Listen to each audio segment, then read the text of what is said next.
வணக்கம் friends. IPL 2026 பார்த்தீங்கன்னா, களம் சூடு பிடிக்க ஸ்டார்ட் ஆயிடுச்சு. குறிப்பா சென்னை சூப்பர் கிங்ஸ் ஃபேன்ஸுக்கு எல்லாமே ஒரு மாஸான அப்டேட் வந்திருக்கு. சிஎஸ்கே தரப்புல இருந்து ஆஃபிஷியலா கன்ஃபர்மேஷன் பண்ணிட்டாங்க. நம்ம சிஎஸ்கேல புதுசா ஒரு பிளேயர் வந்து ஜாயின் பண்ணியிருக்காரு. அவர் தான் பார்த்தீங்கன்னா, மக்னில் நொரங்கா. யார் இந்த மக்னில்? இவருக்குள்ள அப்படி என்ன ஸ்பெஷல்? சிஎஸ்கே ஏன் இவர செலக்ட் பண்ணாங்க? இதெல்லாம் பத்தி டீட்டெயிலா இந்த வீடியோல பார்க்க போறோம். அதுக்கு முன்னாடி நம்ம சேனலுக்கு ஃபர்ஸ்ட் டைம் வரீங்கன்னா, மறக்காம வந்து சப்ஸ்கிரைப் பண்ணிக்கோங்க. வீடியோவ ஸ்கிப் பண்ணாம கடைசி வரைக்கும் பாருங்க. முதல்ல மக்னில் நுரங்க பத்தி பார்ப்போம். இவர் வந்து பெங்களூர்ல சேர்ந்தவரு. கடந்த சில வருஷங்களாவே சிஎஸ்கே ட்ரைட்ஸ்ல ஜாயின் பண்ணிட்டு இருக்காரு. இவர் மகாராஜா T20 லீக்ல மங்களூர் டிராகன்ஸ் அணிக்காக விளையாடி எல்லோருடைய கவனத்தையும் ஈர்த்தாரு. குறிப்பா 2025 சீசன்ல இவருடைய எக்கானமி 6 கம்மியா இருந்தது ரொம்பவே ஆச்சரியமான விஷயம். அதாவது ரன்னை விட்டு கொடுக்காம பவுலிங் போடுறதுல இவர் கில்லாடி.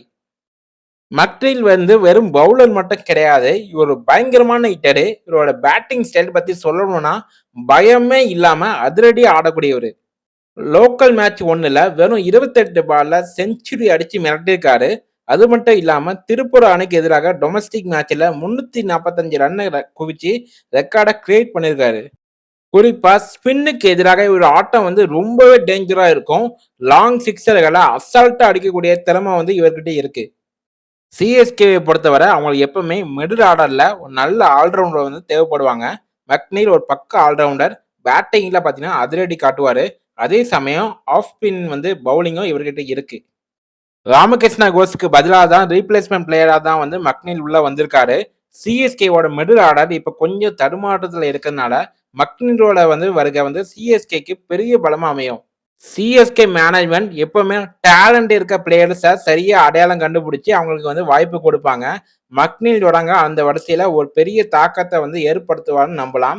இவரோட கிரேசி பேட்டிங் ஸ்டைல் வந்து நம்ம எல்லாத்துக்கும் வந்து ஒரு பெரிய ட்ரீட்டா இருக்க போது. ஸோ ஃப்ரெண்ட்ஸ், மக்னில் தொடங்க சிஎஸ்கே ஜெர்சியில பார்க்க நீங்க எவ்வளோ ஆர்வமா இருக்கீங்களோ அதே ஆர்வத்தோட நானும் இருக்கேன். இவரோட வருகை வந்து சிஎஸ்கே வெற்றிக்கு உதவுமா? உங்களோட கருத்துக்களை கீழே கமெண்ட்ல சொல்லுங்க. இந்த வீடியோ பிடிச்சிருந்துச்சுன்னா லைக் பண்ணுங்க, ஷேர் பண்ணுங்க. நம்ம சிஎஸ்கே ஃப்ரெண்ட்ஸுக்கு எல்லாத்துக்குமே ஷேர் பண்ணுங்க. மறக்காம நம்ம சேனலுக்கு சப்ஸ்கிரைப் பண்ணுங்க. வீடியோ பார்க்குறீங்க நிறைய பேர் சப்ஸ்கிரைப் பண்ணா வீடியோ பார்க்குறீங்க. ஸோ ப்ளீஸ் தயவு செய்து வந்து சப்ஸ்கிரைப் பண்ணிட்டு வீடியோ பாருங்க. அடுத்த வீடியோவில் சந்திப்போம். நன்றி, வணக்கம்.